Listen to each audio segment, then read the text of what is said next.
Welcome to this quiet place, this slow hour at the close of your day. There is nowhere you need to go now, and nothing you need to do but rest. So let yourself settle. Lie back, let your head sink into the softness beneath you, and let the weight of the day begin to loosen from your shoulders.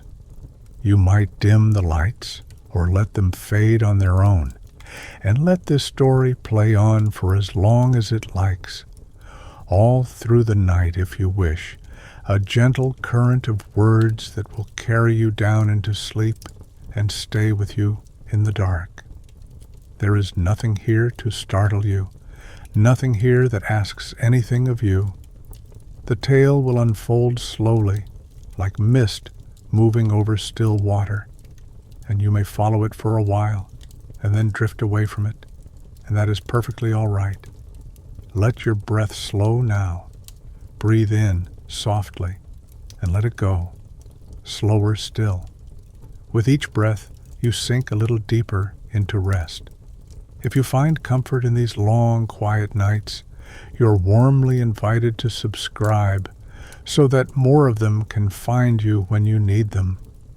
And now, with that said and done, we let the world around you grow dim, and we turn together toward the old story, the long story, the story of the wandering god of the north, the one they called the Allfather, the one who gave his eye for wisdom and hung upon the great tree for the sake of knowing. We turn toward Odin. Let us begin as the oldest tellers began, before there was any earth at all to stand upon, before the first morning had ever broken over any sea. In the beginning, before beginnings, there was a great emptiness, and the old voices called it Ginnungagap, the yawning void, a vast and patient gulf where nothing yet had shape and nothing yet had name. It was not dark in the way a room is dark, and it was not silent in the way a closed door is silent. It simply was an enormous stillness stretching on, waiting without knowing that it waited, holding within itself all the things that had not yet come to be. And at the two far reaches of this emptiness, two regions slowly gathered. To the north there grew a land of mist and ice and frost, a place of cold rivers that froze as they flowed, layer upon layer, until the rime lay thick and ancient and blue in the gloom. The old tellers named it Niflheim, the home of mist, and from a spring deep within it 11 rivers ran out into the void and hardened there into endless fields of frost. And far to the south, opposite that frozen country, there glowed a land of fire and warmth and slow-moving light, a place of embers and sparks that drifted upward without ever burning anything, and this they called Muspelheim, the home of flame. For a long age, and there was no one yet to count it, the cold of the north and the warmth of the south reached out across the great gulf toward one another. Where the warm air drifted over the edges of the ice, the frost began to soften, and the rime began to melt, and from that melting there came a slow dripping, drop after gentle drop, into the patient emptiness below. And in that quiet falling, in that meeting of frost and warmth, the first life stirred. Out of the melting ice there took shape an enormous sleeping form, vast beyond all measure, and the old voices gave him the name Ymir. He was the first of the frost-born giants, the eldest of all living things, and he lay in the void and slept, and as he slept he sweated, and from beneath his arm there grew a man and a woman, and from his feet another. And so from Ymir alone the line of the frost giants began, quietly multiplying in the dim cold while he dreamed on, unknowing. And the same melting that had shaped Ymir shaped another creature as well, a great and gentle cow named Audumla, who stood in the half-light of the void. 4 rivers of milk flowed from her, and on these the giant Ymir fed and grew. And the cow herself, having no other food, turned to the salt and the frost upon the ice, and began slowly, patiently, to lick it. She licked the salted rime, hour upon hour, and as she licked, something began to appear beneath her tongue. On the first day, there came the hair of a man out of the ice. On the second day, a head. And on the third day, the whole figure of a being emerged, fair and strong, and altogether unlike the giants. And his name was Buri. He was the first of another kind entirely, the forefather of the gods, and from him in time came a son named Bor. And Bor took for his wife a daughter of the giants named Bestla, and from those two there came 3 sons. The first of those 3 sons, the eldest, was Odin. With him were his brothers Vili and Ve, and these 3 were the first of the Aesir, the gods of the north, though as yet they had no world to rule and no halls to dwell in, only the endless void and the cold and the slow-breathing presence of Ymir and his enormous brood. Let your breath slow a little more now, as the story slows. There is no hurry in any of this. The oldest things in the world unfolded without haste, and we may follow them in the same way, drifting from one quiet moment to the next. As the 3 brothers grew, they looked upon the void and upon the cold, formless giants that crowded it, and a longing came over them, a longing for something other than the gray and endless emptiness. They wished for a world. They wished for land beneath their feet and a sky above their heads, for seas and shores and mountains, for places where light might fall and growing things might rise. And there was, in that dim age, only one thing vast enough from which such a world might be made, and that was the body of the giant Ymir himself. Here the old story turns toward the making of things, and I will tell it to you softly, the way one tells a child the gentlest version of an old tale. For the deed itself was great and solemn, and what came of it was the whole wide world. The 3 brothers brought the long sleep of Ymir to its close, and from his vast and quiet form they began to shape all that we know. It was less a violence than a transformation, the turning of one great thing into countless smaller and more beautiful things, the way a single fallen tree in a forest becomes, in time, the soil and the moss and the saplings and the homes of 100 small creatures. From the flesh of Ymir they made the earth, the broad and patient ground, the soft fields and the rolling hills. From his bones they raised the mountains, and from his teeth and the splinters of his bones they made the stones and the scree and the boulders that lie scattered across the high places. From his blood they made the seas and the lakes and all the running waters, and they laid the great salt ocean round about the edges of the land like a wide and circling ribbon. They took the dome of his skull and lifted it high above the world to make the vault of the sky, and at its 4 corners they set 4 dwarves to hold it steady. And the old tellers gave those 4 the names of the 4 directions, north and south and east and west, so that the sky itself was held aloft by the keeping of the 4 winds. And from the sparks and embers that drifted up out of the land of fire in the south, they took the brightest and set them in that high dome to be the stars, and they gave each its place and its slow path to follow, so that the night would never again be wholly without light. His hair they made into the trees and the forests. His brows they shaped into a wall, a sheltering ring set around the place where the first people would one day dwell. a guarded green country in the midst of the world, and that place they called Midgard, the middle enclosure, the home that lay between the fire and the frost, between the high heavens and the deep below.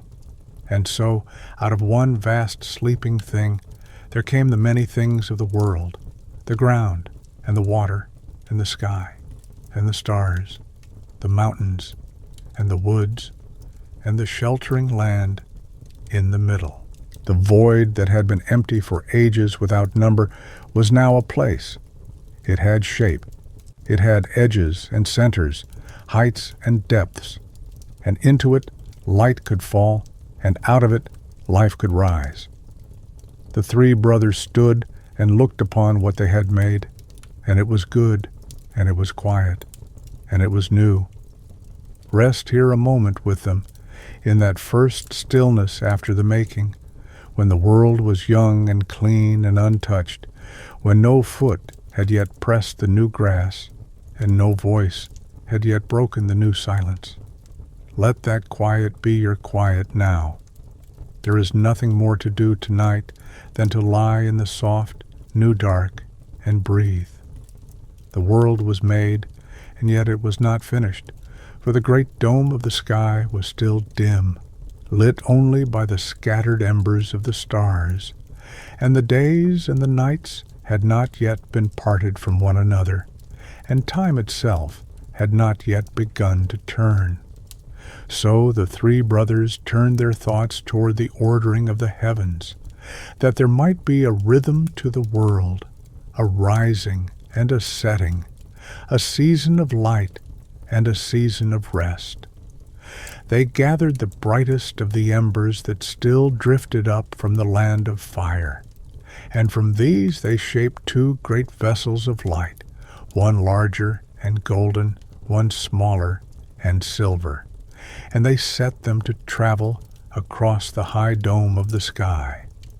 The golden light they called the sun, and the silver light they called the moon, and they gave to each a path to follow, a steady road across the heavens, the one to bring the day, and the other to keep the night.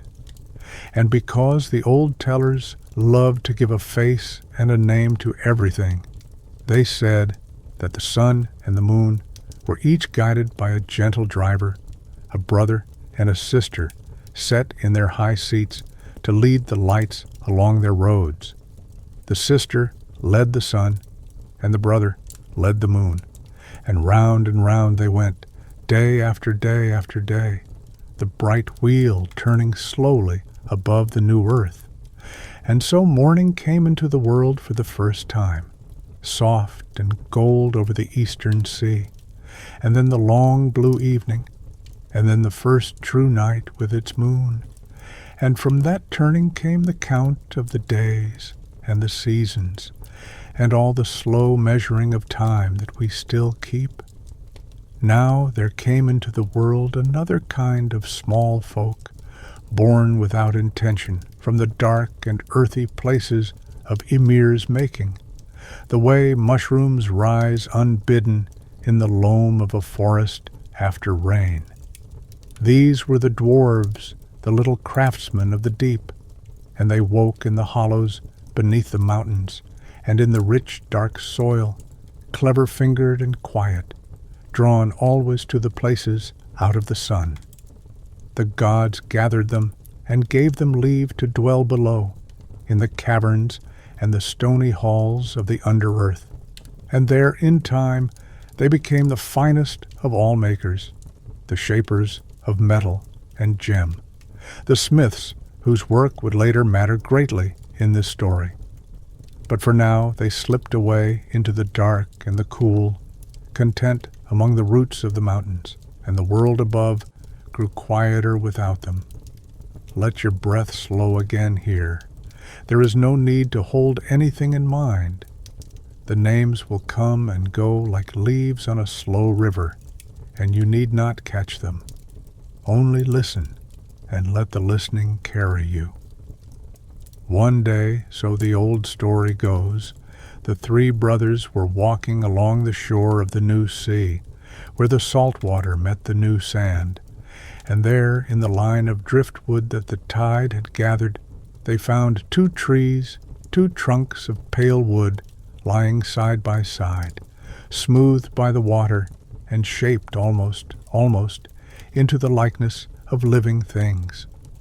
And the brothers stopped and looked, and a tenderness came over them, for the world was beautiful, but it was empty, and there was no one in it yet to walk its fields and sail its seas and look up at the turning lights and wonder. So they knelt by the driftwood, and out of those 2 pale trunks they made the first man and the first woman. Odin, the eldest, leaned close and breathed into them the breath of life, the warm spirit that stirs in the chest and rises and falls. And so they began to live. The second brother gave them mind and movement, the will to think and to walk and to choose. And the third gave them the warmth of the face, the flush of blood beneath the skin, the senses to see and hear and feel the world, and speech to name it. The man they called Ask, after the ash tree, and the woman they called Embla, and the gods clothed them and blessed them, and gave them the sheltered green land of Midgard to be their home, the guarded country in the middle of the world, ringed about and safe. And from those 2, Ask and Embla, came all the families of people who have ever lived, every child who has ever been rocked to sleep, every traveler who has ever watched the sun go down over a far hill, everyone who has ever lain in the dark as you lie now and listened to an old story drifting toward them through the night.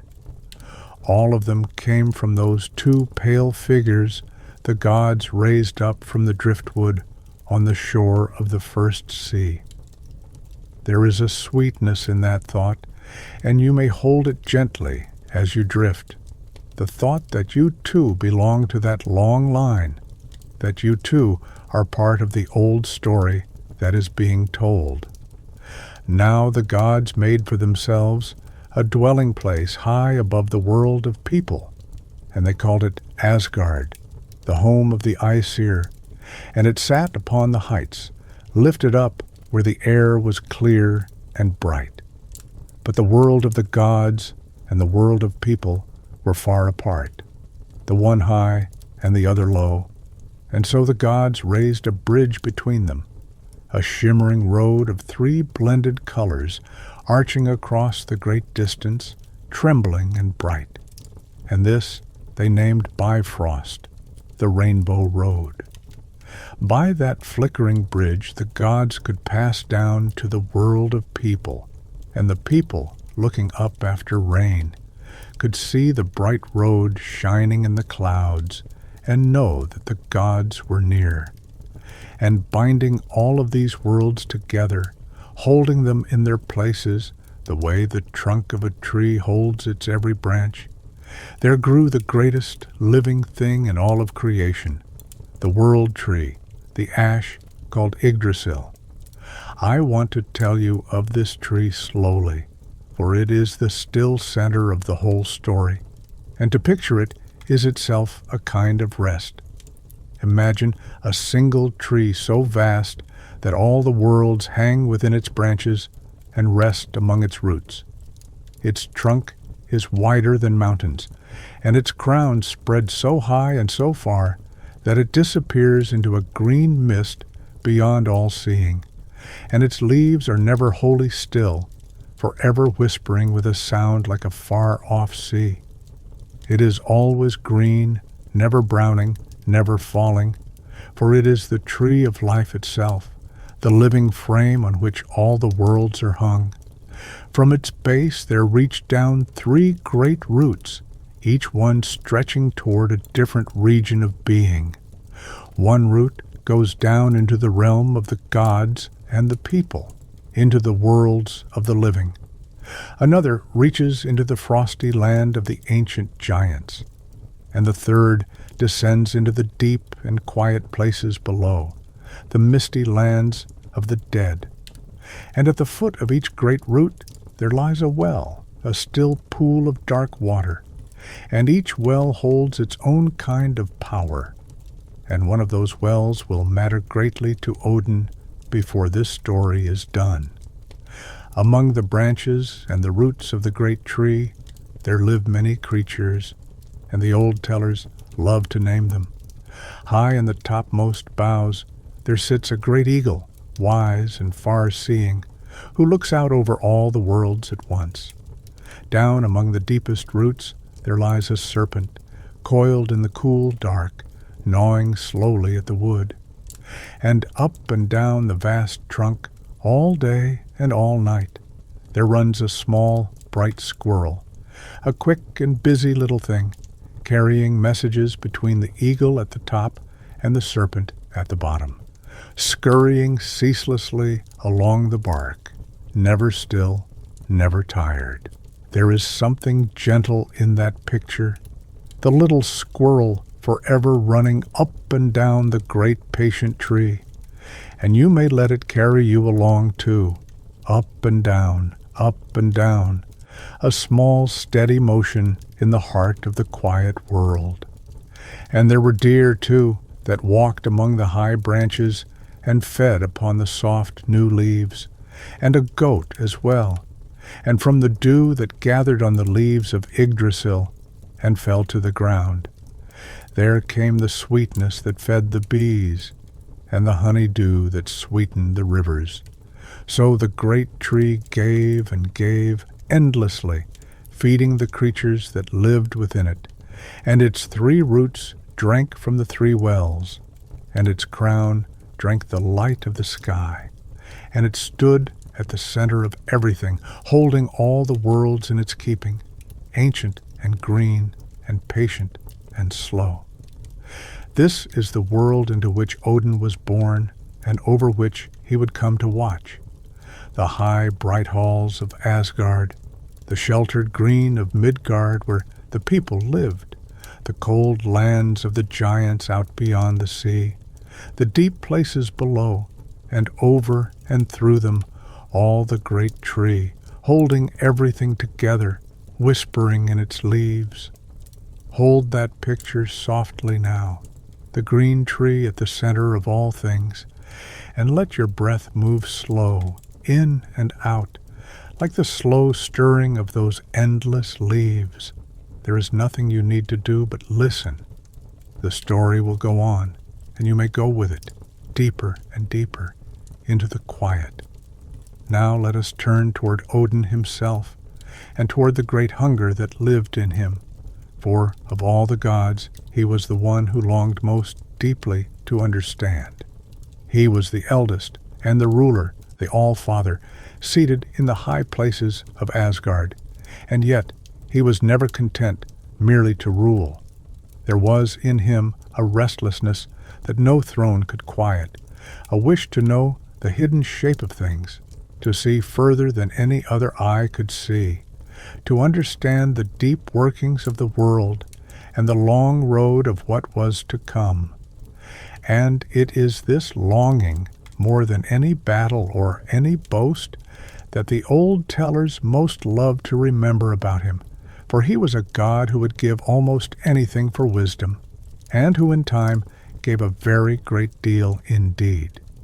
He built for himself a high seat in Asgard, a seat called Lidskjalf, set in a tower above all the halls, and when he climbed up and sat upon it, he could look out across all the worlds at once. From that high place he could see the green fields of Midgard, and the cold lands of the giants, and the deep misty places below. And he could watch the small doings of gods and people and all the creatures of the earth, the rising of smoke from far-off hearths, the sails of ships upon distant seas, the slow turning of the seasons over the wide world. He would sit there for long hours, still and watching, taking in the whole breadth of things, and his queen, the wise and gentle Frigg, would sometimes sit beside him, for she too had the gift of seeing, and she knew the fates of many things, though she seldom spoke of what she knew. But even the high seat was not enough for him. To see the world is one thing, and to understand it is another, deeper thing. And Odin wanted the deeper thing. He wanted to know the why beneath the what, the meaning beneath the motion, the secret roots of wisdom that lay hidden far down beneath the surface of the world. And he knew where such wisdom might be found. For you will remember the 3 great roots of the world tree, and the 3 wells that lay beneath them. One of those wells, the one that lay beneath the root reaching toward the land of the giants, was no ordinary pool. It was the Well of Mímir, the well of wisdom and memory, and its dark and quiet waters held within them all knowledge, all understanding, every truth that had ever been or would ever be, gathered and waiting in the still deep. And beside that well there sat its keeper, an ancient and thoughtful being named Mímir, the wisest of all who had ever lived, who drank each day from the well, and so held in his mind the deep knowledge of the world. Whoever might drink from the Well of Mímir would gain that same deep wisdom, the understanding Odin so longed for. But the well did not give its waters freely. It asked a price, and the price was not gold, and it was not a deed of strength, and it was not a clever word. The price was a sacrifice, something truly costly, something the one who drank would feel the loss of forever after. So Odin came down from the high places of Asgard, and he traveled the long road to the foot of the world tree, to the place where the great root reached down toward the land of the giants, and the dark well lay waiting in the cool and quiet shadow. He came as a traveler, alone, leaning on a staff, and he stood at the edge of the still water and looked down into it, and he saw how deep it was, how full of slow and patient knowing. And Mímir, the keeper, looked up at him from beside the well, and the 2 of them spoke softly together in the green shadow. And Odin asked to drink, and Mímir named the price.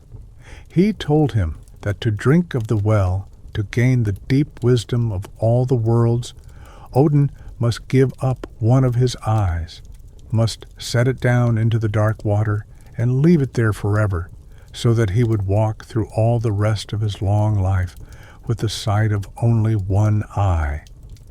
Now think for a moment, slowly and without trouble, of what that asking meant. It was not a small thing. To give an eye is to give a part of how one meets the world, a part of one's own self that does not come back. And Odin stood there a long while in the green shadow, looking down into the water with both his eyes for what would be the last time, weighing the longing in him against the cost of it. And the longing was the stronger. The wish to understand was deeper in him than the wish to keep himself whole. So he gave it. Gently and without complaint, he set down one of his eyes into the still dark water of the well. And there it remains to this day, the old tellers say, shining faintly far down in the deep, a single bright thing in the quiet water. And then Odin bent and drank deep of the wisdom of the well, and the knowledge of the worlds came flooding into him, the deep understanding he had hungered for, settling into him like water into thirsty ground. And from that day forward, Odin walked the worlds with a single eye, and that one eye, the old tellers say, was bright and piercing, and saw further and more truly than 2 eyes ever could, for it was the eye of one who had paid the price of wisdom and knew its worth.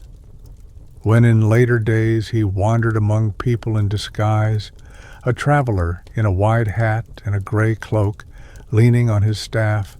It was the one bright eye and the empty place beside it that marked him, for those who had the wit to see, as something more than a wandering old man. Rest a moment here in the green shadow by the well. There is a kind of peace in this part of the story, for all its solemnity, the peace of a thing freely given and a longing finally met.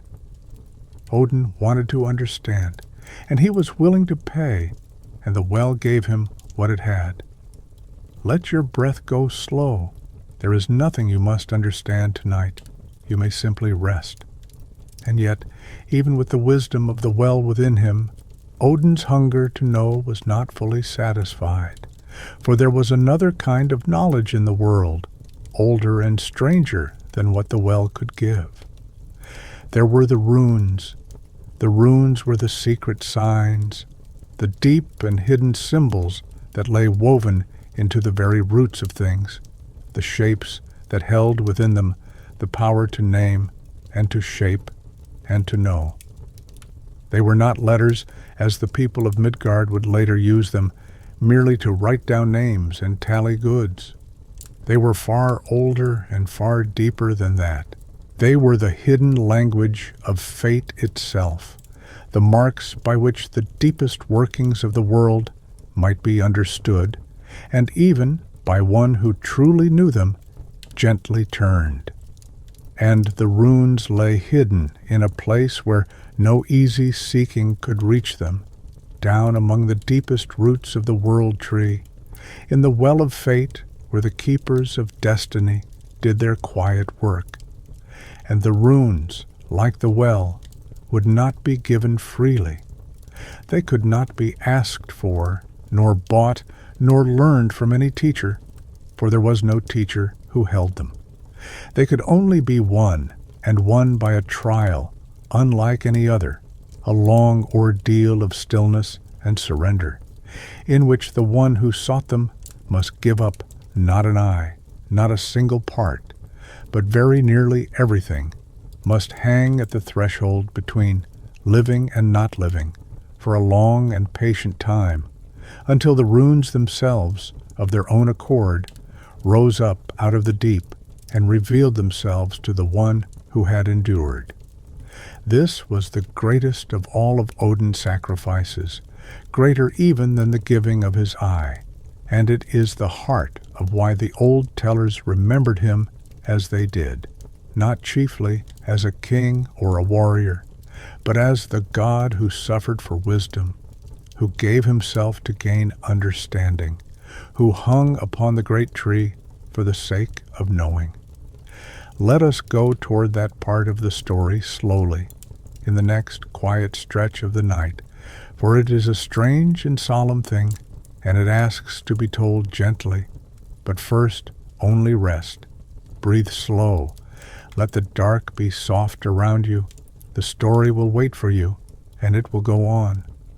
And so we come to the great tree once more, to Yggdrasil, the ash that holds all the worlds, and to the strangest and quietest of all of Odin's deeds. For he had drunk the wisdom of the well, and still he longed to know the deepest things, the runes that lay hidden beyond all ordinary seeking, and he understood at last that the only way to win them was to give himself wholly to the seeking, to surrender even the comfort of his own body and rest, and to wait at the very edge of stillness until the hidden knowledge chose to come to him. So Odin went to the great tree, the world ash, and he climbed up into its wide and ancient branches, high among the whispering leaves, and there he bound himself, and there he hung. He hung from the great tree, suspended in the green and shifting light, given over to the wind that moved among the leaves.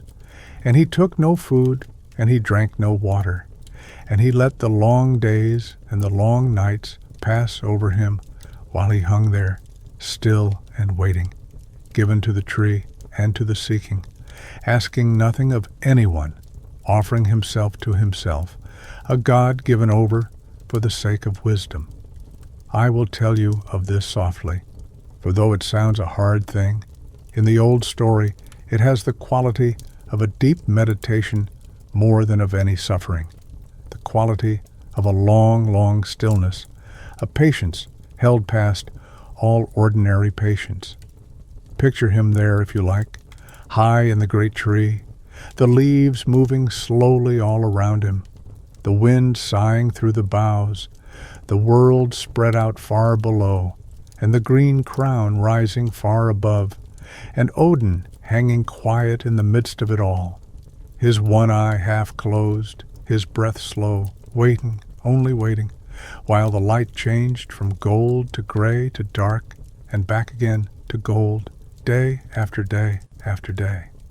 9 days he hung there, and 9 nights, the old tellers say, and that is a long time to be still, longer than most patience can hold.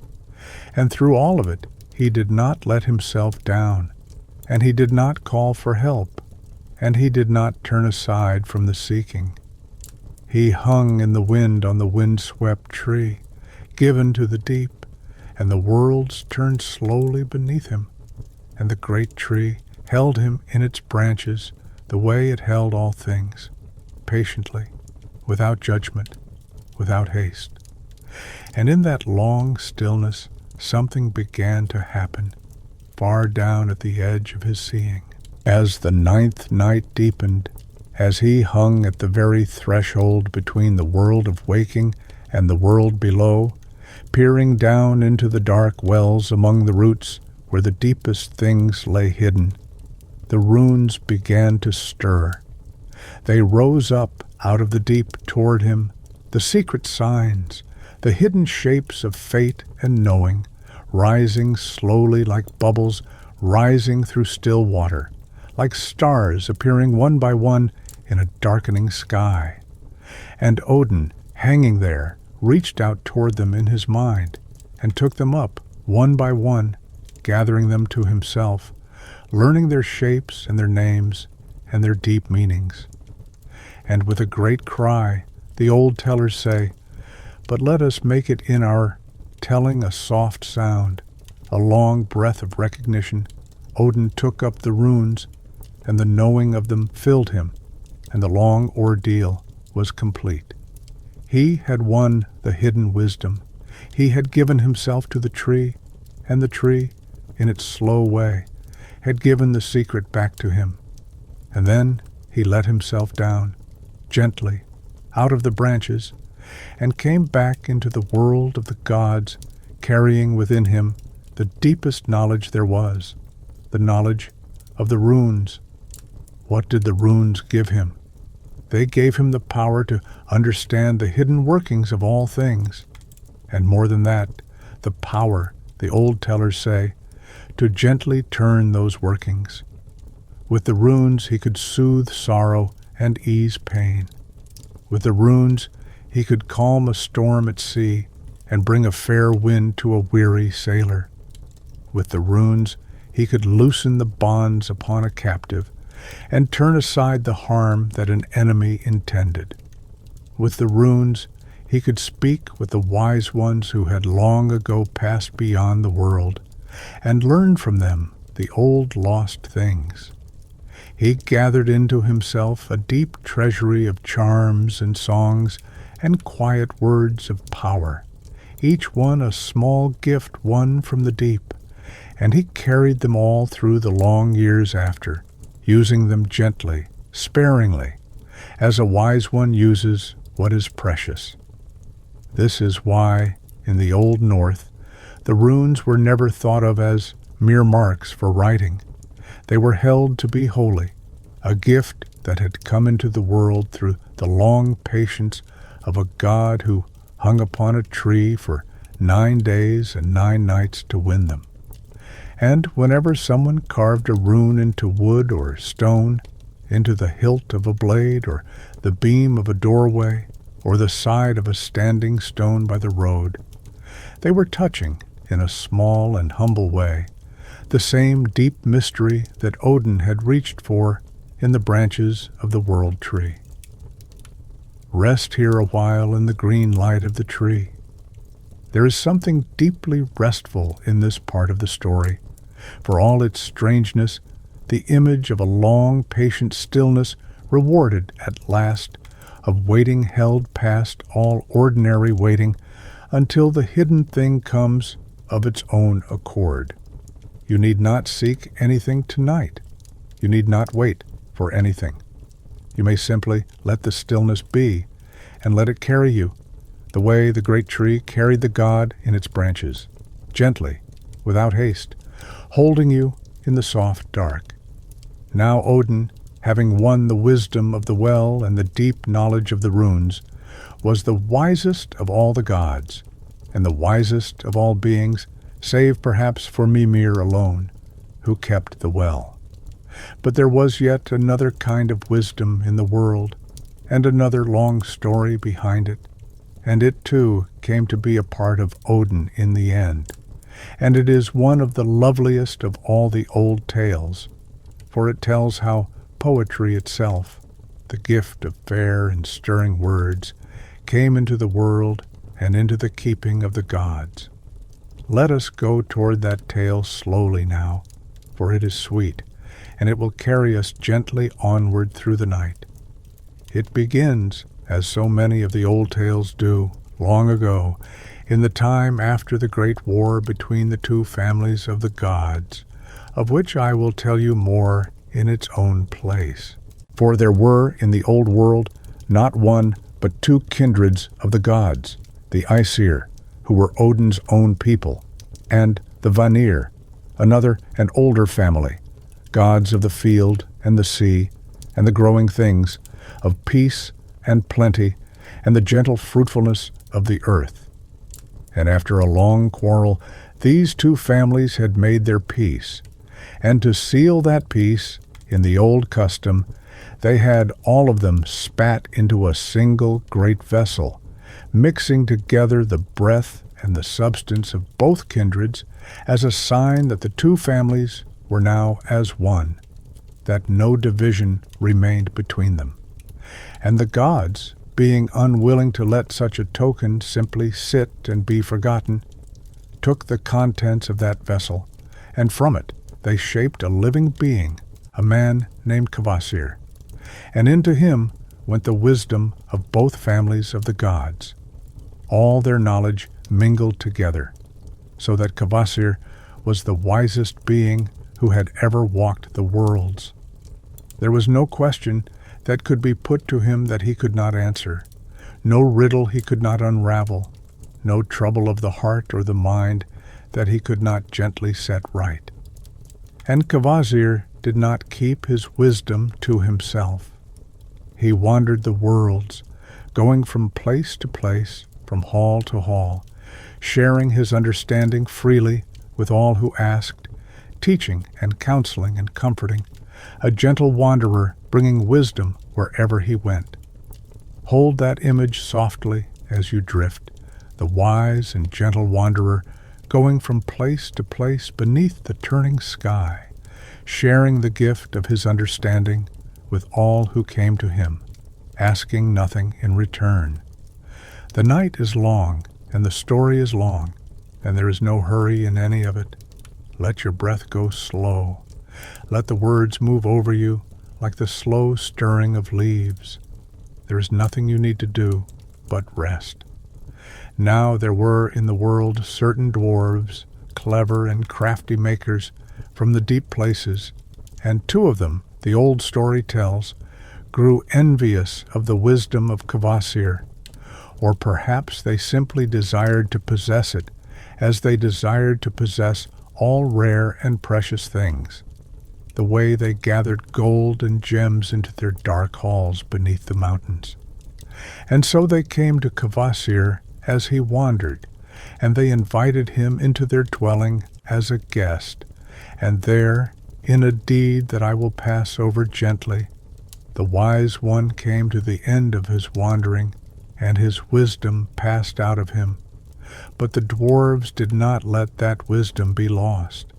They gathered it, and they mingled it with sweet honey, and they brewed from it a wondrous mead, a golden drink of poetry and wisdom, and they kept it in 3 great vessels in the dark of their dwelling. And it was said that whoever drank of this mead would become a poet or a wise one, would be granted the gift of fair and stirring speech, the power to shape words into beauty, to speak truth in a way that moved the heart.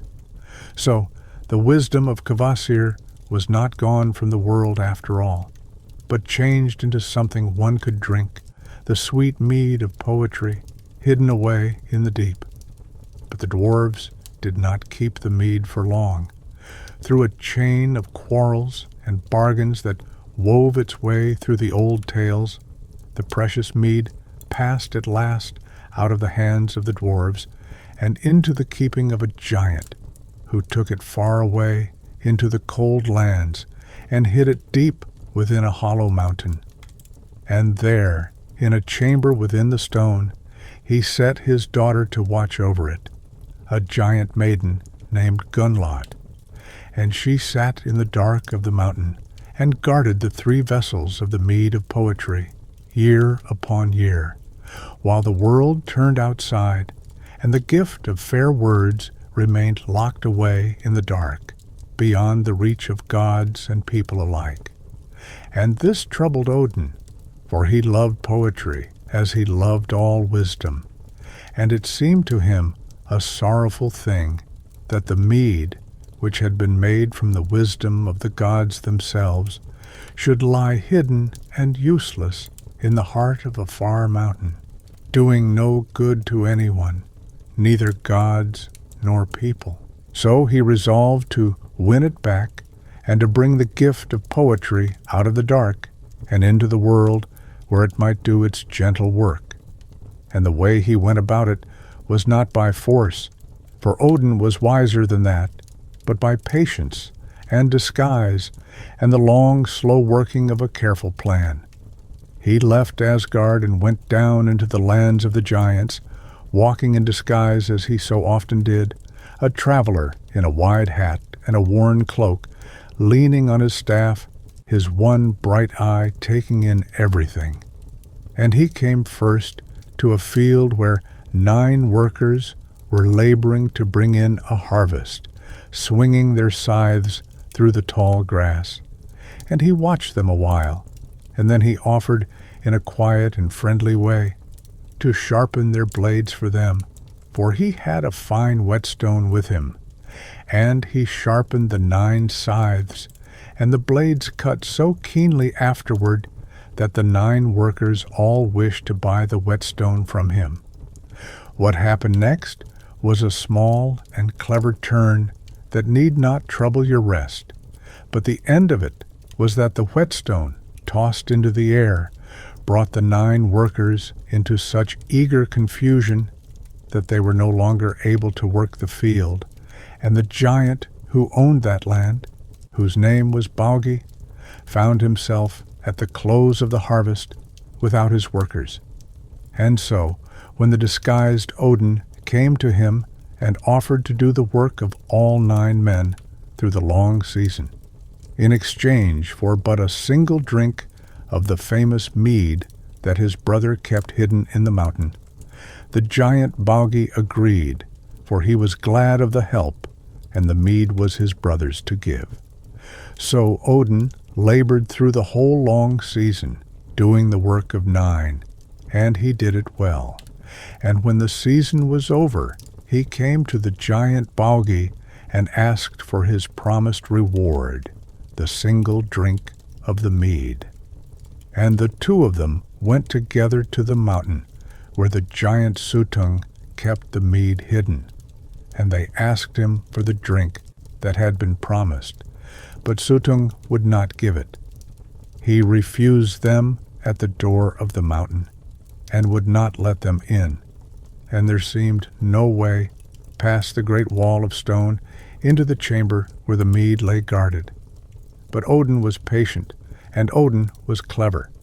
He persuaded the giant Baugi to help him in another way.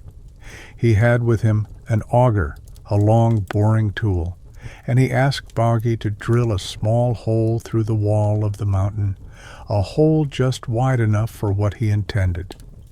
And when the hole was bored through the stone, Odin changed his shape, for he had that power among his many gifts, and he became a serpent, a slender and quiet thing, and he slipped through the narrow hole in the stone and passed into the heart of the mountain, into the dark chamber where the mead was kept, and where the giant maiden Gunnlod sat keeping her long watch.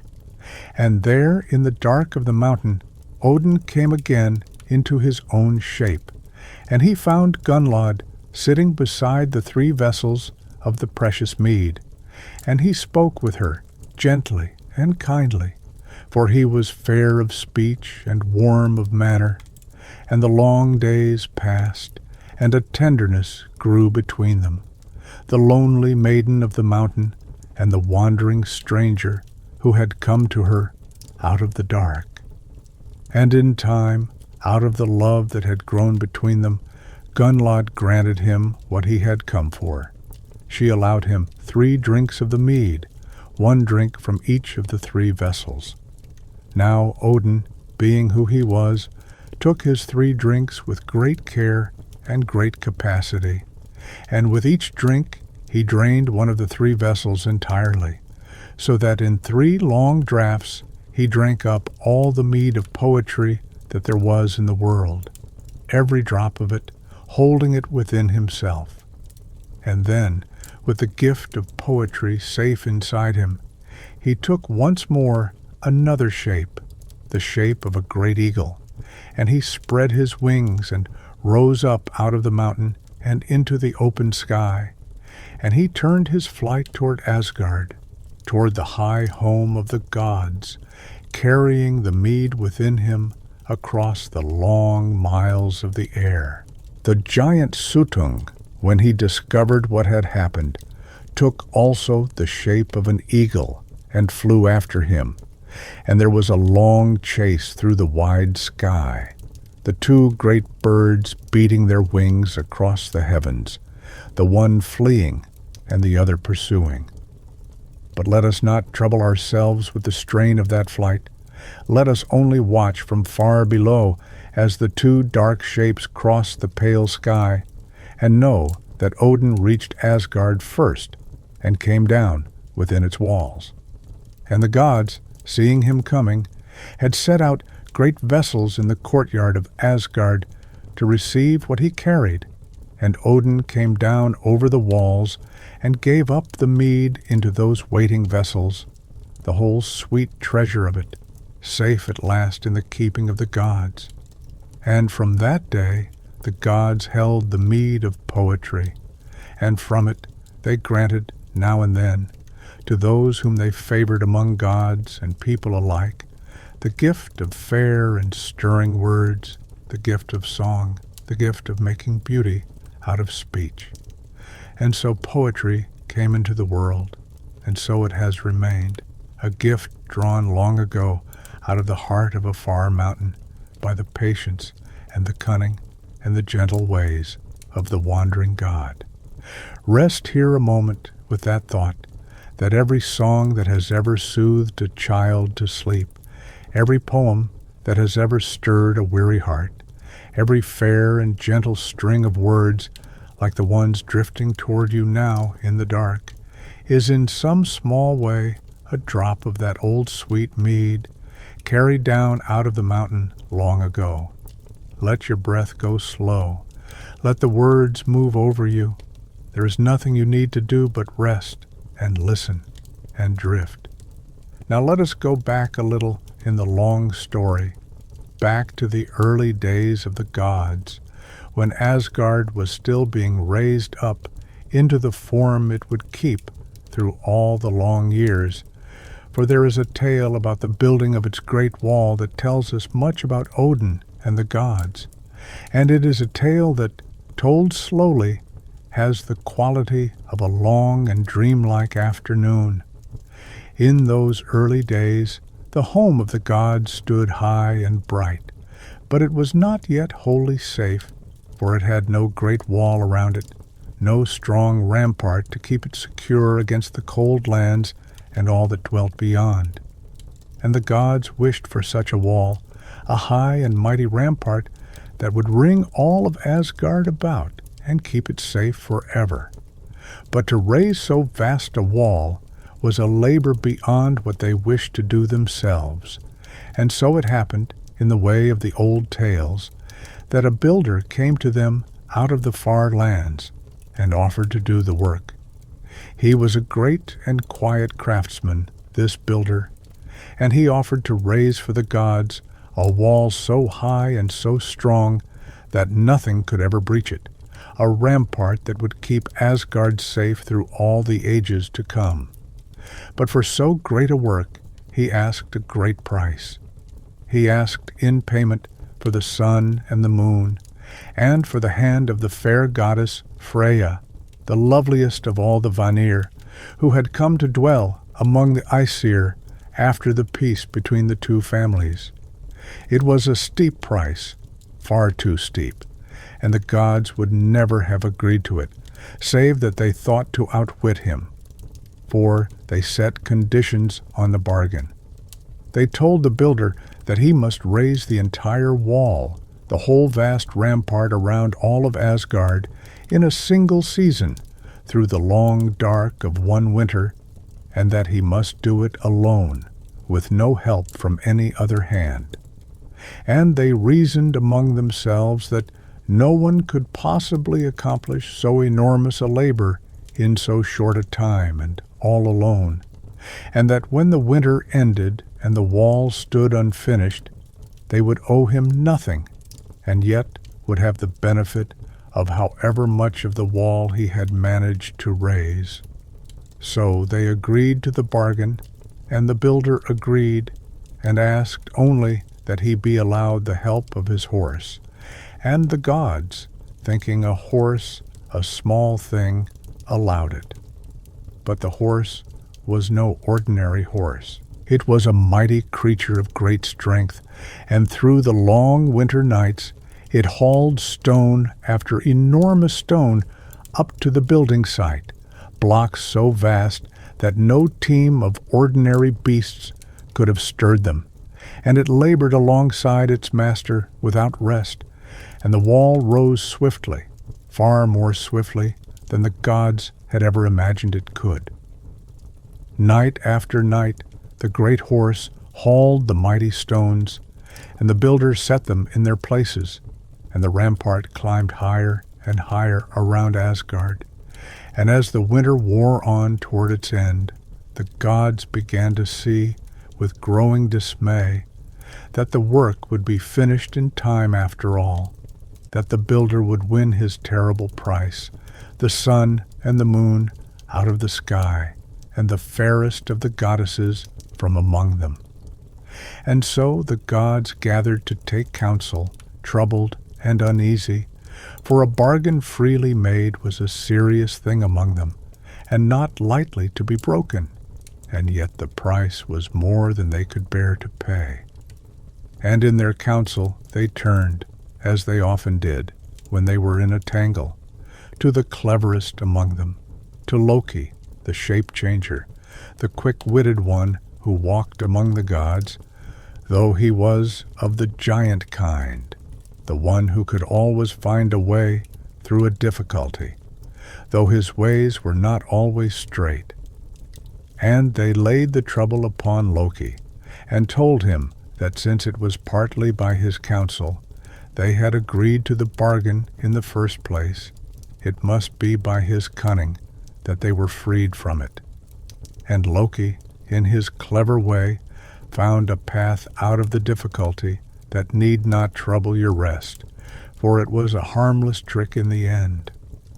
He understood that the whole of the builder's swift progress rested upon the mighty horse and its tireless hauling of the stones, and so he set himself to draw that horse away from its work, and by a clever turning of shape and a gentle luring, he led the great horse off into the woods one night, away from the building site, so that for that one crucial night no stones were hauled at all, and the builder, robbed of his helper's strength, could not finish the work in time. And when the last day of winter came, the wall, though high and strong and very nearly complete, was not quite finished, lacking only its final stones at the great gateway. And so the bargain was not fulfilled, and the gods owed nothing, and they kept their sun and their moon and their fair goddess, and yet they had gained nearly the whole of the great wall around Asgard for no price at all. And so Asgard was ringed about with its mighty rampart, the high wall that would keep it safe through the long years, and the gods dwelt secure within it, in their bright halls upon the heights, with the rainbow bridge arching down from its gate toward the worlds below. And there at the gate of the bridge they set a watchman, the god Heimdall, the keeper of the bridge, who had the keenest senses of all the gods, who could see for vast distances by day or by night, and could hear the grass growing in the meadows and the wool growing on the backs of the sheep, and who needed less sleep than a bird. Day and night he kept his watch at the head of the rainbow bridge, looking out over the worlds, ready to sound his great horn if ever danger should come up the bright road toward the home of the gods. Hold that image gently as you drift, the faithful watchman at the head of the bright bridge, keeping his long and patient watch through all the quiet nights, so that the gods within might rest secure. Now let us turn to two small and faithful things that traveled always with Odin, and that the old tellers loved, for they show us the gentler side of the wandering god, the side that watched and listened and wished always to know. For Odin kept two ravens, two dark and clever birds, and their names were Hugin and Munin, which is to say, thought and memory. And each morning, at the first gray light of dawn, Odin would open his hands and let the two ravens go, and they would fly out from Asgard, out over all the worlds, the two dark birds beating their wings across the wide sky, the one called Thought and the one called Memory, going out to see what there was to see. All the long day the two ravens would fly, over the green fields of Midgard and the cold lands of the giants and the deep misty places below, over the seas and the forests and the mountains, watching everything, missing nothing, gathering up all the doings of gods and people and all the creatures of the earth. And then, as evening came on and the light grew long and gold, the two ravens would turn and fly home again to Asgard, back to Odin in his high hall, and they would settle upon his shoulders, the one called Thought and the one called Memory, and lean close to his ears and whisper to him all that they had seen and heard in their long flight over the worlds. And so Odin came to know each evening all that had happened in the wide world that day, and his wisdom was fed and deepened by the faithful flying of his two dark birds. It is said that Odin loved them dearly, and that of the two he feared most for Munin, for Memory, lest one day she should not return, lest the memory of all things should be lost. And there is a quiet truth in that of all the things we keep, it is memory we most fear to lose, the long-gathered store of all we have seen and known. But each evening the two ravens came home, the one called Thought and the one called Memory, and settled on the shoulders of the wandering god, and whispered to him the doings of the day, and all was kept and gathered and held. Let that image settle softly over you now, the two dark birds returning home at evening through the long gold light, the day's wandering done coming home to rest. The day's wandering is done for you too now. There is nothing more to gather. You may simply come home and settle and rest. And as Odin kept his 2 ravens, so too he kept 2 wolves, 2 great gray companions that lay at his feet in his high hall, and their names were Gary and Freaky, names that mean the greedy one and the ravenous one, though in the telling they were gentle enough to him. They lay beside his seat in the long hall of the gods, the 2 gray wolves, and when the feasting was set out, Odin would take no food himself, for it was said that he lived on wine alone and needed no other nourishment. And so all the meat that was set before him he would give over to his 2 wolves, feeding them from his own hand, the greedy one and the ravenous one, while he himself drank only and watched the hall.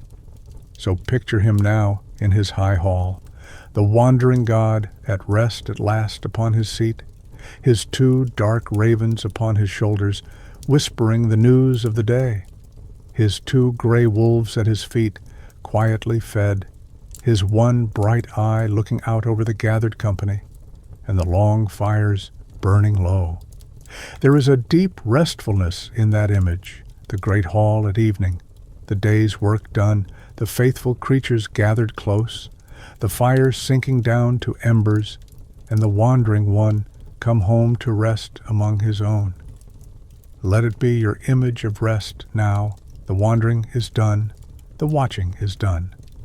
You may gather close to the warm and sink toward sleep. For Odin had a great hall, the greatest of all the halls of Asgard, and it was called Valhalla, the Hall of the Chosen, and it was a vast and golden place, so wide that its rafters were made of spear shafts, and its roof was thatched with shields, and it had many, many doors, so many that a great host could pass in and out of it together. And it was lit by a soft and golden light, and its long tables were always laden, and its benches were always ready, for it was made to hold a great company.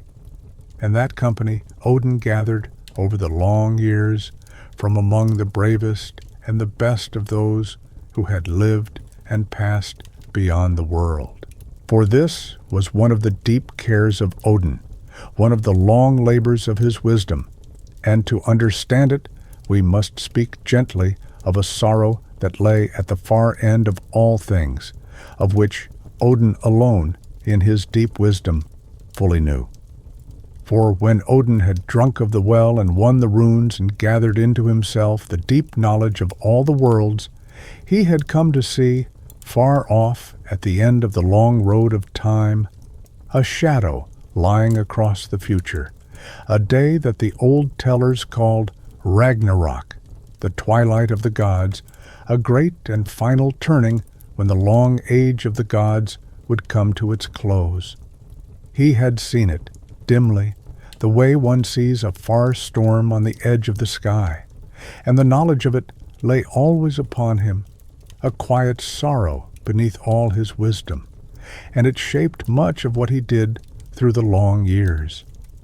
I will tell you of that far day more fully in its own place, for it lies at the very end of the story, and we are not near the end yet, and there is no need to hurry toward it. But it matters here, for it is the reason Odin built his great hall and gathered his great company. For knowing that a day of trial lay far off at the end of time, Odin wished to gather to himself against that day the bravest and the noblest of all who had ever lived, a great host of chosen ones who would dwell with him in his golden hall and stand with him when the far day came at last. And so it was that when those who had lived bravely and well came to the end of their lives in the world below, Odin would have them brought up to Asgard, up the bright bridge to his golden hall, to dwell with him in Valhalla. And he sent out to gather them certain maidens, the choosers of the chosen, who rode out over the worlds and gently brought the worthy ones home to the hall. And these chosen ones, gathered into Valhalla, were called the Einherjar, the lone fighters, the great host of Odin, and they dwelt with him in his golden hall in peace and plenty and good fellowship. And life in that hall, the old tellers say, was a glad and easy thing, a long and gentle rest after the labors of the world. By day the chosen ones would go out into the wide fields of Asgard, and there they would play at their old games and feats of skill, friendly contests among friends, the way old comrades will, and none was ever truly harmed, for it was all in fellowship and play, and at the end of each day all were whole again and well. And then, as evening came on, they would all go in together to the great golden hall, and there a feast was always waiting for them, an endless feast that never failed and never grew less. For in Valhalla there was a great boar whose flesh was cooked each day to feed the whole vast company, and however much was eaten, the boar was whole again by the next day, so that there was always enough and more than enough for all. And there was mead as well, sweet and endless, that flowed from the udder of a gentle goat that stood upon the roof of the hall and fed upon the leaves of a special tree. And from her there flowed mead enough to fill the great vats and to satisfy the whole company every night. And so the chosen ones feasted together every evening in the golden light of the great hall, eating their fill of the meat that never ran out, and drinking their fill of the mead that never ran dry, telling the old tales and singing the old songs, in good fellowship, year upon year upon year, while Odin sat in his high seat above them with his ravens and his wolves, and watched over them all.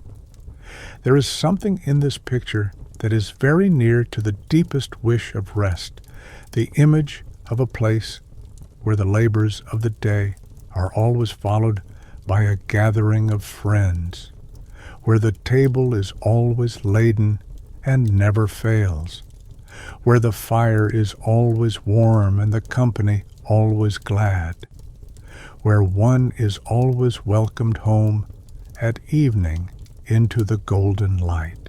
The old tellers gave this picture to those who feared the long dark at the end of life and offered it as a comfort, the thought of a warm and welcoming hall at the end of the road.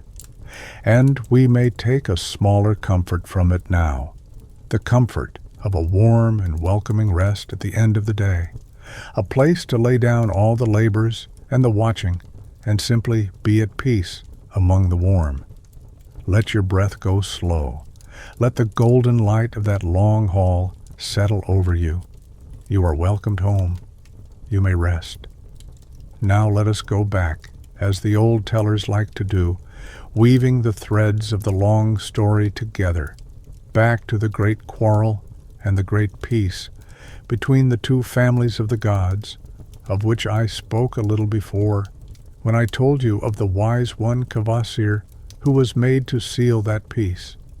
For this is one of the oldest parts of the story, and it tells how the gods came to be one people, and how Odin gained certain things he had not had before.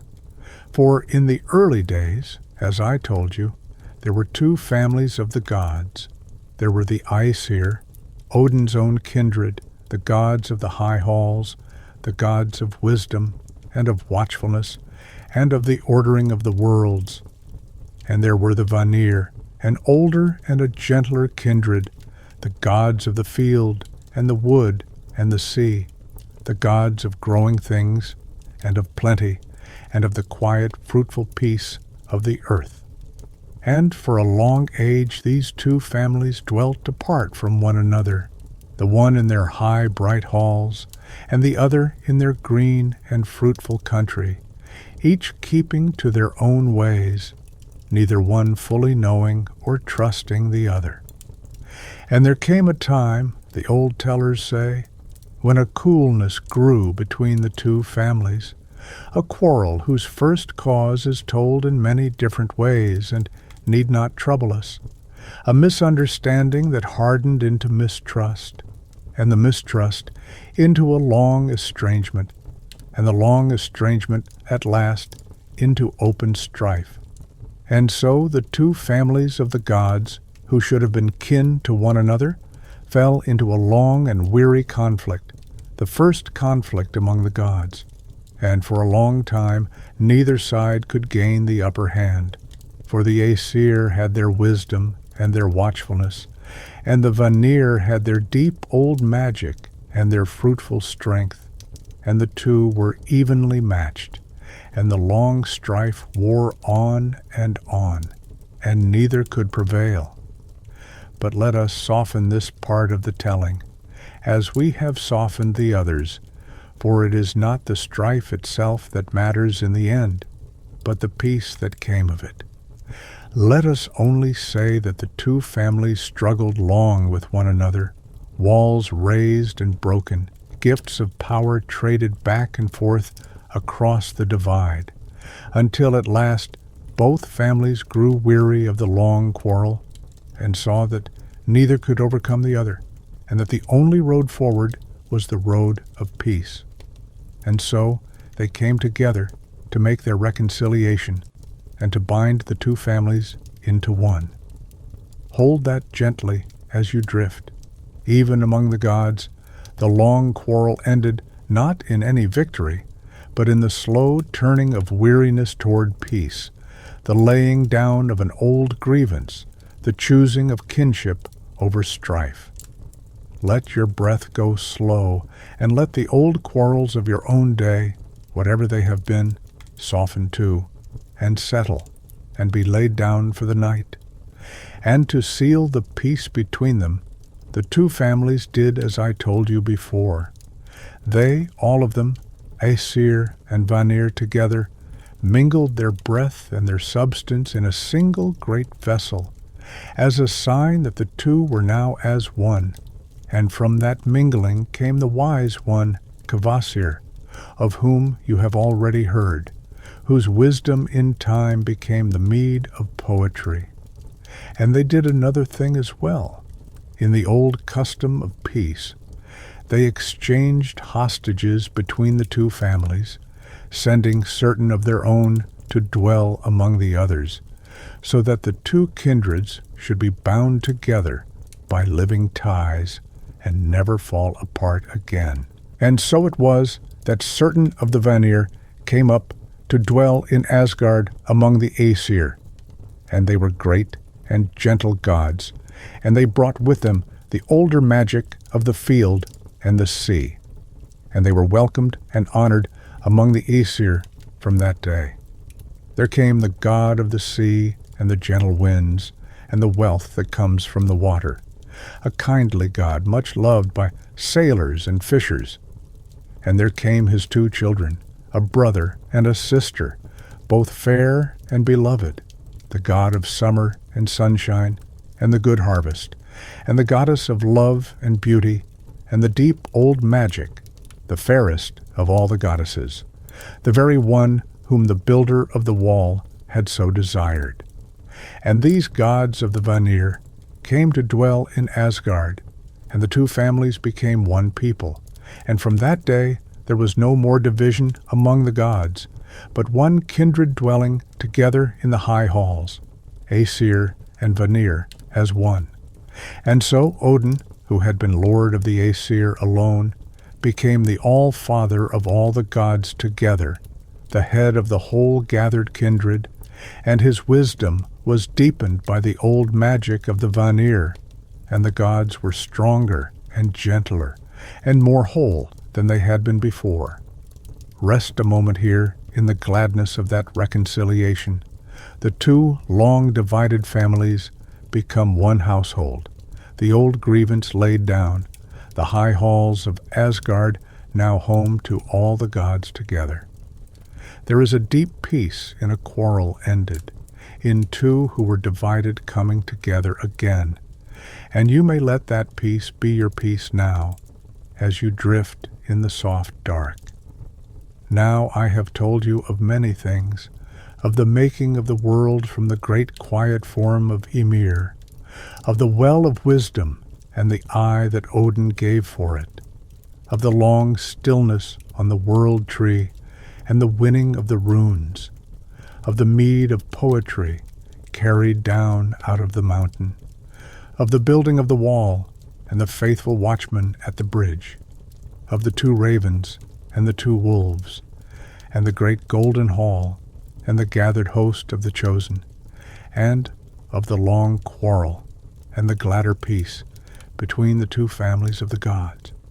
And through all of it there has run a single quiet thread, the figure of the wandering god, the one who longed always to know, who gave so much for wisdom, who watched over the worlds with his one bright eye. And it is the wandering itself, more than anything, that the old tellers remembered, for Odin was forever leaving the high halls of Asgard and going down into the worlds below, walking among gods and giants and people in his disguise, the wide-brimmed hat pulled low over his missing eye, the gray-blue traveling cloak wrapped about him, the staff in his hand, going from place to place in search of knowledge, in search of riddles and old lore and forgotten things. He could never rest content with what he knew. There was always some further wisdom to seek, some deeper question to ask, some old and learned being to be found and gently questioned in the far corners of the worlds. And so he would appear now and then at the edge of a feast or beside a lonely road, an old traveler in a wide hat, asking for shelter, asking questions, sometimes setting riddles of his own, testing the wisdom of those he met, gathering always a little more understanding to carry home to his high seat and his 2 whispering ravens. Sometimes he came to the halls of the giants, the old wise ones who remembered the most ancient things, and matched his wisdom against theirs in long contests of questions and answers, each asking the other of the deep things of the world, the making of it and the shape of it and the fate of it, and Odin always listening close, always learning. For even the wisest being in the worlds believed there was always more to know. There is something deeply restful in this image, too, the eternal seeker walking the quiet roads of the worlds, never hurried, never finished, content to wander and to ask and to listen, gathering wisdom the way one gathers berries along a hedgerow on a long, slow walk, a little here and a little there, in no hurry to arrive anywhere, content with the wandering itself. And perhaps there is a gentle lesson in it for the drifting mind, that one need not arrive, need not finish, need not grasp everything tonight, but may simply wander a while in the quiet, gathering a little here and a little there, content to let the rest go. Let your breath go slow. Let the road be soft beneath you. There is nowhere you need to arrive tonight.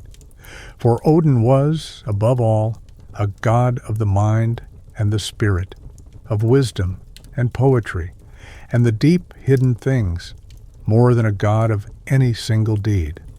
The thunder and the strength belong to his great son, the red-bearded one who guarded the worlds against the cold giants with his mighty hammer, a steadfast and beloved protector of whom many other tales are told. The growing things and the harvest belong to the gentle gods of the Vanir. The keeping of the bridge belonged to the watchful Heimdall. But the wisdom belonged to Odin, the deep wisdom and the long sight and the gift of words and the care of the far future and the gathering of the chosen and the quiet sorrow of one who knew more than the others of what was to come. And he had many names, this wandering god, more names than any other being in the old tales, for he went by a different name in every guise and every land, and the old tellers loved to list them. He was the Allfather, and the Wanderer, and the One-Eyed, and the Gray-Bearded, and the Masked One, and the one who brings what he wills, and the Rider, and the Dreamer, and very many more, a long roll of names gathered over a long life of wandering and disguise, each name a little window onto some part of who he was. And to know all his names, the old tellers said, was itself a kind of wisdom, for the names held within them the whole long story of the god, his deeds and his disguises, and his many wanderings. But of all his cares, the deepest was the care of the far day, the twilight that he had seen lying across the end of time. And it is toward that far day that the long story now begins, gently, to turn. For we have followed Odin through the making of the world, and the winning of his wisdom, and the long years of his watching and wandering. And now the story bends, slowly, like a long river bending toward the sea, toward the shadow that lay always at the far edge of his sight, and toward the great sorrow that came before it, the sorrow that the old tellers held to be the first sign that the long age of the gods was drawing far off toward its close. That sorrow was the loss of the brightest and most beloved of all the gods, the gentle one called Baldur, and it is toward his story that we now turn slowly in the deepening quiet of the night. But there is no need to feel the weight of any sorrow tonight, for we will tell even this most gently, softened into the calm and dreamlike register of the very old tales, where even loss has the quiet quality of a thing long past and long accepted, a thing remembered now without sharpness, the way one remembers from a great distance of years a sadness that has long since softened into a kind of tenderness. Let your breath go slow. There is nothing here that will trouble you, only the old story, drifting on through the dark, carrying you gently toward sleep. Of all the gods who dwelt in the high halls of Asgard, there was one who was loved above all the others, one whose presence was like sunlight falling into a quiet room, and his name was Baldur. He was a son of Odin and of the wise Frigg, and he was the fairest and the gentlest and the most beloved of all the gods, so bright and so kind that the old tellers said light itself seemed to shine from him, that he was the brightness of summer made into a god, the warmth of a good day given a face and a voice. Wherever he went, gladness went with him, and all who knew him loved him, gods and people alike, for there was no unkindness in him, no shadow, nothing but warmth and light and gentle wisdom. He was the joy of Asgard, the dear delight of all the gods, and his mother, Frigg, loved him with the deep and watchful love that mothers know. And it came to pass, in the long peace of those years, that Baldur began to be troubled by dark and heavy dreams. Night after night, as he slept, he dreamed of shadows gathering, of a dimness creeping toward his own bright life, dreams that he could not understand, but that woke in him a quiet unease, a sense of something cold drawing near. And he spoke of these dreams to the other gods, and they were troubled too, for the dreams of the gods were not idle things, and a shadow falling across the brightest of them all seemed an ill sign indeed, a thing to be feared, and, if it could be, turned aside. And so the gods took counsel together about how Baldur might be kept safe from whatever the dreams foretold. And Frigg, his mother, in the depth of her love and her fear, resolved to do a great thing.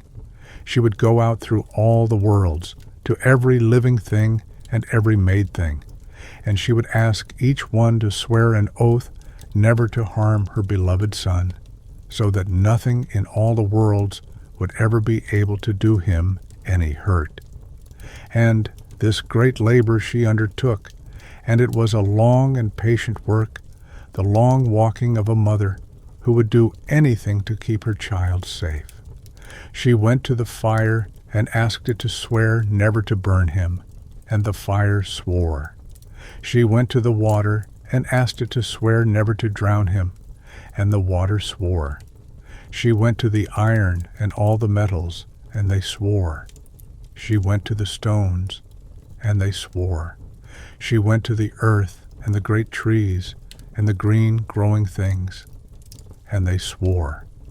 She went to the beasts of the field and the birds of the air and the fish of the sea and the serpents of the deep, and all of them swore. She went to every sickness and every poison and every danger she could think of, to all the things that might do harm in all the worlds, and one by one, out of love for the bright and gentle God, every one of them swore the oath never to harm Baldur. And so it was that when Frigg's long walking was done, there was nothing left in all the worlds that could do any hurt to her beloved son. And the gods, when they learned this, were filled with gladness and relief, and they made of it a kind of joyful game there in the bright fields of Asgard. For now that nothing could harm Baldur, they would gather around him and gently test the great oath, casting small things at him, light things in friendly play, and watching them turn aside or fall harmlessly away, none of them able to do him the slightest hurt. And it became a glad and favorite pastime among the gods, this gentle play, to stand Baldur in their midst and let the harmless things fall away from him, and to laugh together at the wonder of it, the bright god standing untouched and laughing in the midst of his loving kin, proof against all the harm in all the worlds. There is something tender and almost childlike in that picture, the gods at their gentle game in the bright fields, delighting in the safety of the one they loved. But there was one small thing that had not sworn the oath, one small and seemingly harmless thing that Frigg, in all her long walking, had passed over. For there grew somewhere in the worlds a small and tender plant, a soft little sprig of mistletoe, young and slight, and seeming far too small and too gentle to do any harm to anyone. And Frigg, when she had come to it on her long walk, had thought it too young and too harmless to trouble with the oath, and had passed it by, and had not asked it to swear. And so, of all the things in all the worlds, this one small soft plant alone had not promised to spare the bright god, and no one thought anything of it, for it seemed the gentlest and least harmful thing imaginable. But the trickster Loki, the clever and restless one who walked among the gods, came to learn of this one small thing that had been overlooked. How he learned it, the old tellers tell in their own way, but learn it he did, and a mischief stirred in him, the kind of restless mischief that could never quite leave well enough alone, that was always drawn to the one loose thread in a thing woven tight. And out of that restless mischief there came the deed that brought the long sorrow into Asgard, the deed that the old tellers held to be the first turning of the gods toward their twilight. For Loki took the small soft sprig of mistletoe, and he shaped it, and he carried it to where the gods were at their gentle game, casting their harmless things at the laughing Baldur and delighting in his safety. And there at the edge of the glad company stood one of the gods who did not join in the game, a quiet god named Hodur, who was blind and who stood apart because, being unable to see, he could not take his turn at casting things at his bright kinsman as the others did. And Loki came to him gently and asked him why he did not honor Balder as the others did, and offered to help him take his turn, to guide his hand so that he too might join in the loving game. And the blind god, glad of the chance to honor his beloved kinsman like the rest, took what Loki gave him, the small-shaped sprig of mistletoe, and with Loki guiding his aim, he cast it toward Balder in what he believed was the same harmless play as all the rest.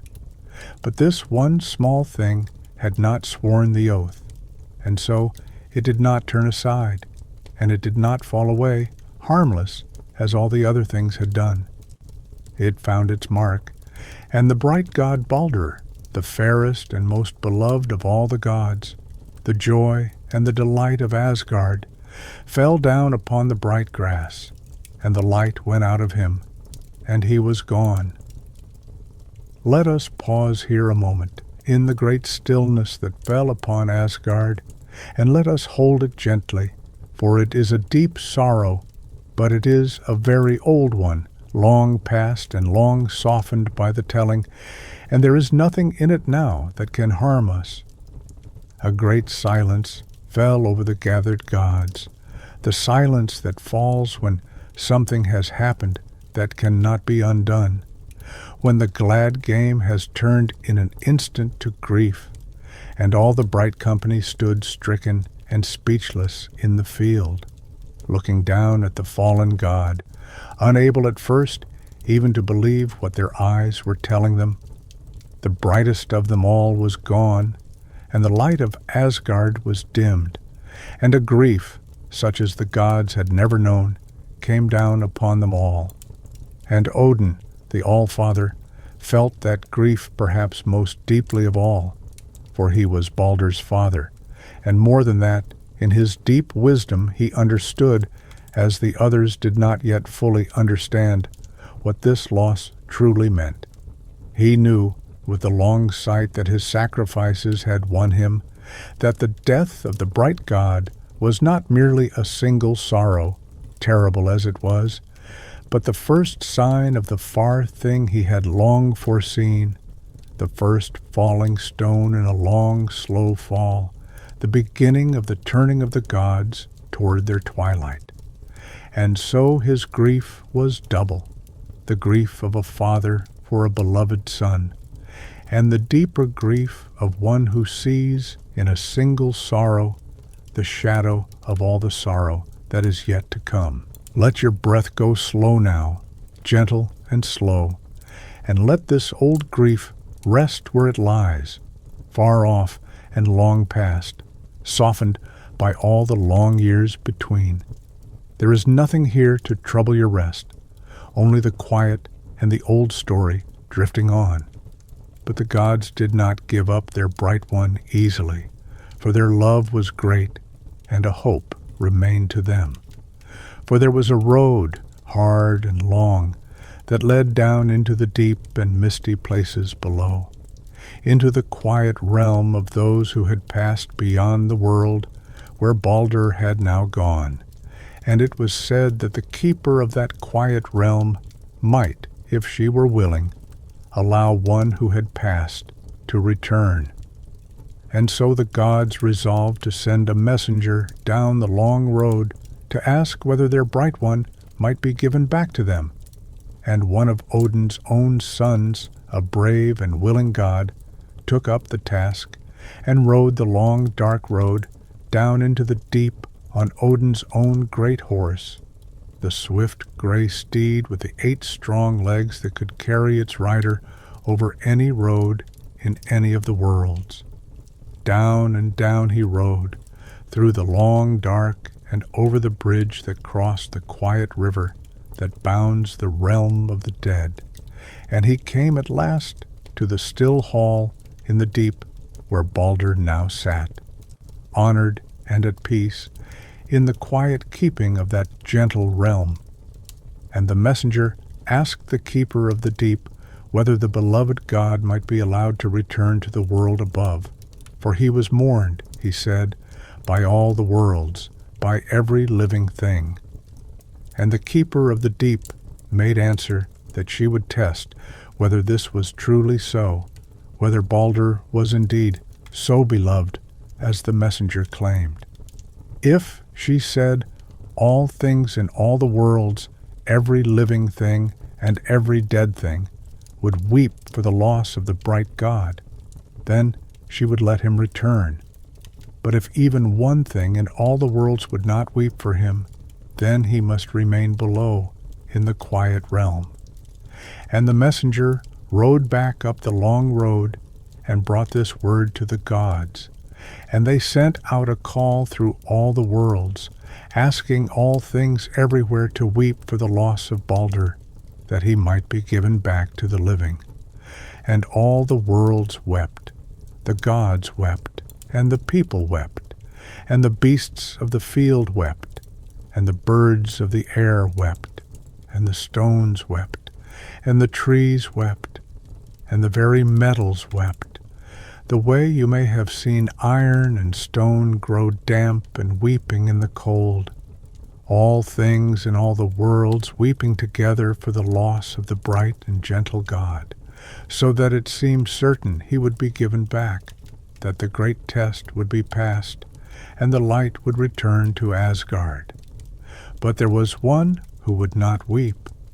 Somewhere in the worlds, in a dim place, there sat an old and surly figure, and when the call came to her to weep for Balder, she would not. She said only, in her hard and joyless way, that she had no love for the bright god, and would shed no tears for him, that the keeper of the deep might keep what she held. And because of that one refusal, that single hardness, in all the wide weeping of the worlds, the test was not passed, and the bright god could not return, and he remained below in the quiet realm. And the old tellers say, and you may guess it too, that the surly figure who would not weep was none other than the trickster Loki himself, in one of his shapes, the same restless one who had set the whole sorrow in motion, hardening himself against the grief of all the worlds, so that the bright god could not come home. And so Baldur remained in the deep, and the gods returned to their halls in grief, and the light of Asgard was dimmed, and the long shadow that Odin had foreseen drew a little nearer. But there is a comfort even here, even in this, and the old tellers held to it, and we may hold to it too as we drift.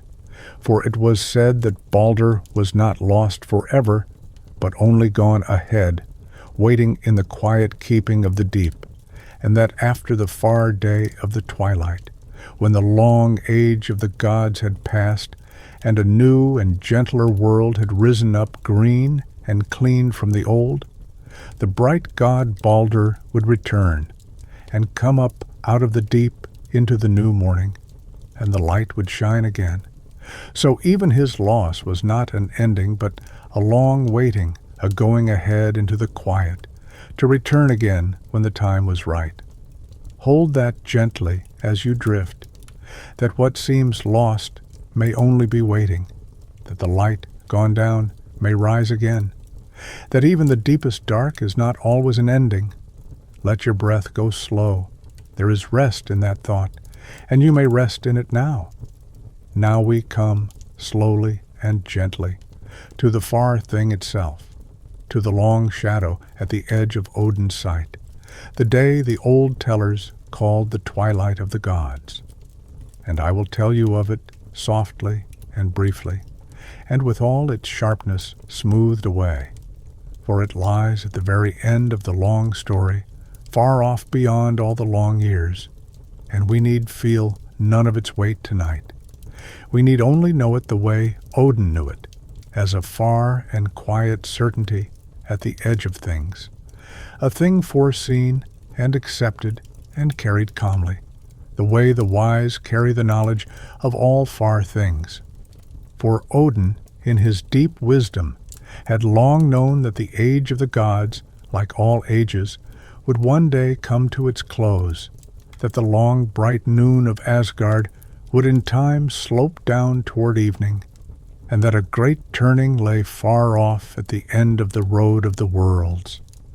He had seen it dimly in the deep wells of wisdom and in the whispered lore of the old wise ones, and he had carried the knowledge of it quietly through all his long years, neither fleeing from it nor able to turn it aside, but only preparing gently against the far day, gathering his host of the chosen into the golden hall, watching the worlds with his one bright eye, holding his sorrow and his knowledge close.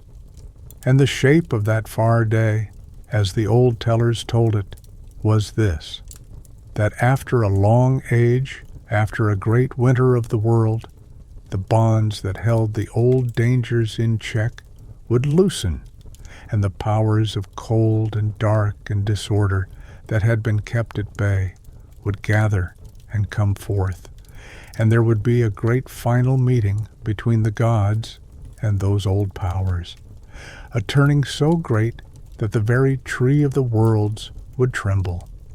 The sun and the moon would be darkened, and the stars would fall, and the earth would shake, and the great serpent that lay coiled in the deep sea would stir, and the long-bound wolf would come free, and all the old powers of the cold would come together against the gods upon the great field at the end of the world.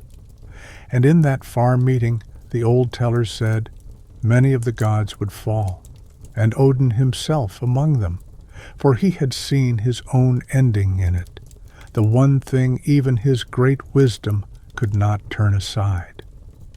The long-bound wolf, grown vast and terrible through the long ages of its binding, would come against the Allfather, and there, upon the great field, the wandering god, the seeker of wisdom, the giver of his eye, the one who had hung upon the tree, would come at last to the end of his long road.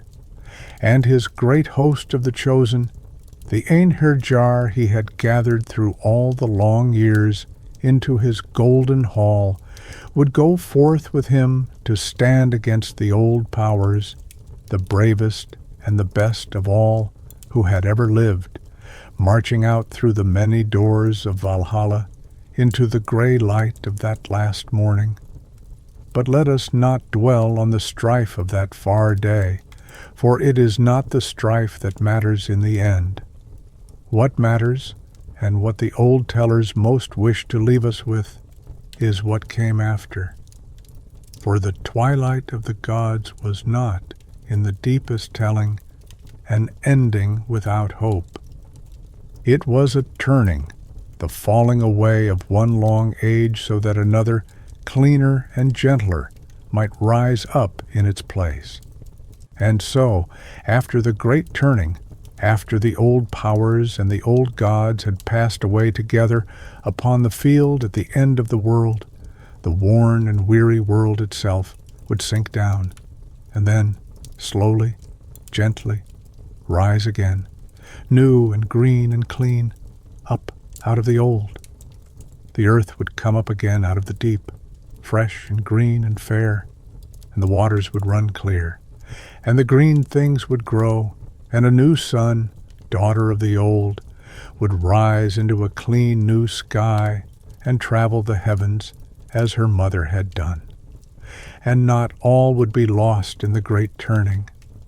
Some of the gods would survive it, the younger and the gentler ones, and they would come together again in a green place where Asgard had been, and there they would find, lying in the new grass, the old golden game pieces of the gods, the small treasures of the bright days that were gone, and they would take them up and remember the old time with tenderness and without bitterness.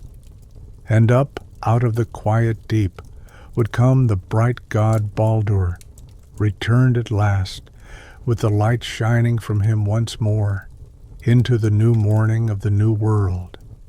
And two people, a man and a woman, would have sheltered through the great winter in a quiet wood, kept safe and gently sleeping, and they would come forth into the new green world and have children, and from them the worlds would be peopled again, and life would go on in a new and gentler age, beneath a new and gentle sun.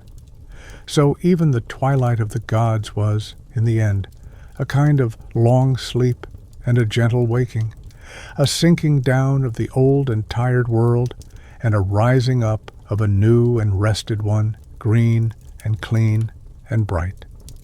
And there is a deep comfort in that, the deepest comfort the old tellers had to give, that endings are also beginnings, that the world grown old and weary may sink down into the dark and then rise again, washed clean into a new morning.